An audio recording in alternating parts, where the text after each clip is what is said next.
21 April সামাজিক মাধ্যমে ছড়িয়ে পড়ে চিত্রনায়িকা ববিতা গুরুতর অসুস্থ। এ নিয়ে নেটিজেনদের মাঝে রীতিমতো উদ্বেগ ছড়িয়ে পড়ে। যদিও অভিনেত্রী মোটেও অসুস্থ নন, মূলত তার নামের একটি ভুয়া ফেসবুক অ্যাকাউন্ট থেকে এ অপতথ্য ছড়ানো হয়। গণমাধ্যমে বিষয়টি নিশ্চিত করেছেন ববিতা নিজেই। ভুয়া অ্যাকাউন্টের বিষয়ে এর আগে আইনি পদক্ষেপ নিয়েছিলেন বলে জানিয়েছেন তিনি।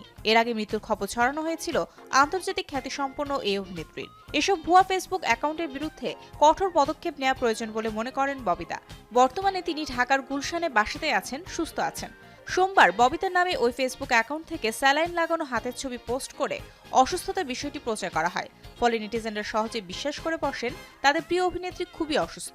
শুধু সাধারণ নেটিজেনরাই নয়, তারকারাও বিভ্রান্ত হন সে ফেসবুক অ্যাকাউন্টের পোস্টে।